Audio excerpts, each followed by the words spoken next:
সবাইকে নমস্কার। আপনারা যারা আমার ভিডিওগুলো দেখেন তারা এটা জানেন যে ক্র্যাশ টেস্ট নিয়ে আমি বিভিন্ন সময় ভিডিও করেছি।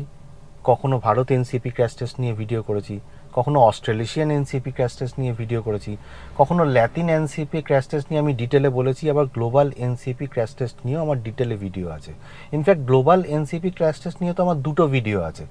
এবার আপনি এই ভিডিওগুলো যদি একটু মাইনিউটলি ফলো করেন তাহলে বুঝতে পারবেন যে প্রত্যেকটা ক্র্যাশ টেস্টেই অ্যাসেসমেন্ট ক্রাইটেরিয়া আলাদা, প্যাসেঞ্জার সেফটি ফিচার্সগুলোকে আলাদা আলাদা গুরুত্ব দেওয়া হয়েছে।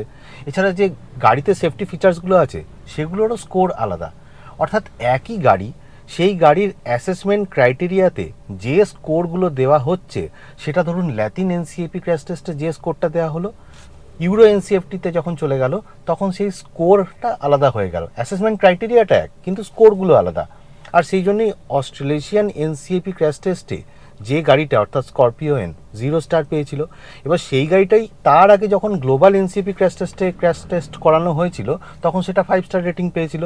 এবার হতে পারে স্করপিও এনের সেই মডেলটা যদি ল্যাতিন এনসিপি ক্র্যাশ টেস্টে পাঠানো হয় তাহলে হয়তো 3 স্টার বা 4 স্টার পাবে। অর্থাৎ অ্যাসেসমেন্ট ক্রাইটেরিয়াগুলো একই, মোর অর লেস এক, কিছু প্লাস মাইনাস আছে, কিন্তু স্কোরগুলো আলাদা ক্যারি করছে। আর সেই জন্যেই এই স্টার রেটিংটাও চেঞ্জ হয়ে যাচ্ছে। এবার আপনি ধরুন কোনো শোরুমে গেলেন, সেলস রিপ্রেজেন্টেটিভ যিনি আছেন তাকে জিজ্ঞেস করলেন যে দাদা আমি যে গাড়িটা নিচ্ছি সেই গাড়িটা কত স্টার রেটিং পেয়েছে ক্র্যাশ টেস্টে। এবার সেলস রিপ্রেজেন্টেটিভ বুকের ছাতি এরকমভাবে ফুলিয়ে বলবে, কি বলছেন স্যার, এটা তো 5 স্টার রেটিং গাড়ি। আরে 5 স্টার রেটিং যে গাড়ি সেটা কিসে 5 স্টার পেয়েছে? অ্যাডাল্ট অকুপেন্সিতে না চাইল্ড অকুপেন্সিতে? যে 5 স্টার রেটিংটা পেয়েছে সেটা কবে পেয়েছে?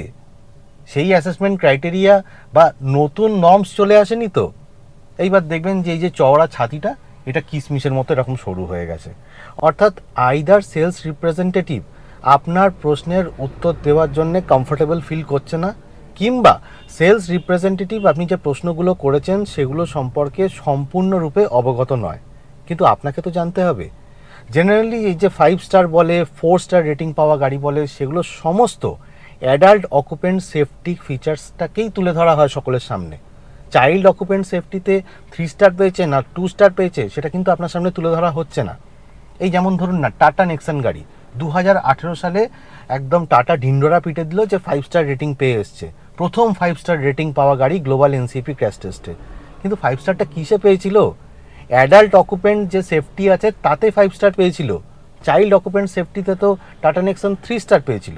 হ্যাঁ, 2024 সালে টাটা নেক্সনের যখন আবার গ্লোবাল এনসিপি ক্র্যাশ টেস্ট হলো সেখানে 5 স্টার রেটিং পেয়েছে, মানে অ্যাডাল্ট অকুপেন্সিতেও পেয়েছে, চাইল্ড অকুপেন্সিতেও পেয়েছে। আবার ধরুন মাহিন্দ্রা XUV 300, এই গাড়িটাকেও মাহিন্দ্রা বলেছিল যে 5 স্টার রেটিং পাওয়া গাড়ি, কিন্তু এটা 5 স্টার রেটিং পায়নি। তখন এটা অ্যাডাল্ট অকুপেন্ট সেফটিতে 5 স্টার পেয়েছিল, চাইল্ড অকুপেন্ট সেফটিতে তো 4 স্টার পেয়েছিল। এবার সেই জন্যেই আজকের ভিডিওতে এরকম 6টা গাড়ি সম্পর্কে আলোচনা করব যে গাড়িগুলো অ্যাডাল্ট অকুপেন্ট সেফটিতে তো 5 স্টার রেটিং পেয়েছেই, কিন্তু চাইল্ড অকুপেন্ট সেফটিতেও 5 স্টার রেটিং পেয়েছে, কারণ বাচ্চাদের সেফটিটাও আমার কাছে দেখা জরুরি। তো প্রথমেই চলে যাই Tata Harrier. Tata Harrier adult occupant সেফটিতে 5 স্টার রেটিং পেয়েছে, চাইল্ড অকুপেন্ট সেফটিতেও 5 স্টার রেটিং পেয়েছিল।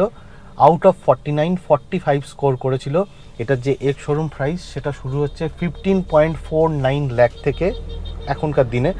আর এই গাড়িতে 6টা এয়ার ব্যাগ আছে, ABS উইথ EBD আছে, ইলেকট্রনিক স্টেবিলিটি কন্ট্রোল আছে, আইসোফিক্স চাইল্ড সিট মাউন্ট আছে, ড্রাইভার নি যে এয়ার ব্যাগটা সেটা অপশনাল আছে, অ্যাডাস যে ফিচারটা আছে সেটাও অপশনাল আছে। এরপর চলে আসি টাটা সাফারি গাড়ি। টাটা সাফারিও 5 স্টার রেটিং পেয়েছে গ্লোবাল এনসিপি ক্র্যাশ টেস্টে। আউট অফ 49 45 স্কোর করেছিল। এর যে এক্স শোরুম প্রাইস সেটা স্টার্ট হচ্ছে 16.19 লাখ থেকে। এই গাড়িটা যখন টেস্ট হয়েছিল তখন এতে 2টো এয়ার ব্যাগ ছিল, সিট বেল্ট রিমাইন্ডার ছিল, ABS ছিল, ইলেকট্রনিক স্টেবিলিটি কন্ট্রোল ছিল, 3 পয়েন্ট সিট বেল্ট ছিল, আইসোফিক্স চাইল্ড সিট মাউন্ট ছিল, ফ্রন্ট সিট বেল্ট রিমাইন্ডার ছিল, front seat belt pretensioner and load limiter ছিল। 3 নম্বরে চলে যাই, ফক্সওয়াগনের যে টাইগুন গাড়ি, স্কডার যে কুশ্যাক গাড়ি, সেই গাড়িটাও 5 স্টার রেটিং পেয়েছে adult occupant সেফটিতে, plus child occupant সেফটিতেও এটা 5 স্টার রেটিং পেয়েছিল। আউট অফ 49 42 স্কোর করেছিল গ্লোবাল এনসিপি ক্র্যাশ টেস্টে। ফক্সওয়াগন টাইগুন যেটা আছে সেটার এক্স শোরুম প্রাইস শুরু হচ্ছে 11.7 লাখ থেকে। স্কডা কুশাকের যে এক্স শোরুম প্রাইস সেটা শুরু হচ্ছে 11.99 লাখে। গ্লোবাল এনসিএপি ক্র্যাশ টেস্টের সময় এই গাড়িতে যে সমস্ত ফিচার্সগুলো ছিল সেগুলো হচ্ছে দুটো airbag, ABS, electronic stability control, front seat belt reminder, আইসোফিক্স child seat mount, multi collision braking, 3 point seat belt, brake disc wiping, side and curtain এয়ারব্যাগটা অপশনাল ছিল। 4 নম্বরে চলে যাই ফক্সওয়াগনের ভার্টাস। ফক্সওয়াগনের ভার্টাস গাড়িটাও 5 স্টার রেটিং পেয়েছিল অ্যাডাল্ট অকুপেন্ট সেফটিতে as well as child occupant সেফটিতে। এবার যেহেতু স্কোডা স্ল্যাভিয়া গাড়িটা সেম প্ল্যাটফর্মে তৈরি, তাই ধরে নেওয়া হয়েছে যে স্কডা স্ল্যাভিয়া গাড়িটাও 5 স্টার রেটিং পেয়েছিল গ্লোবাল এনসিপি ক্র্যাশ টেস্টে। আউট অফ 49 চাইল্ড সিট অকুপেন্সিতে এটা 42 স্কোর করেছিল। এতে যে সমস্ত ফিচার্সগুলো ছিল at the time of crash test সেগুলো হচ্ছে দুটো airbag, ABS, electronic stability control, front seat belt reminder, আইসোফিক্স child seat mount, front seat belt pretensioner and load limiter, 3 point seat belt. ভার্টাসের এক্স শোরুম প্রাইস শুরু হচ্ছে 11.56 লাখ থেকে। Skoda স্ল্যাভিয়ার x showroom price শুরু হচ্ছে 11.63 লাখ থেকে। 5 নম্বরে হচ্ছে হুন্ডাইয়ের ভার্না।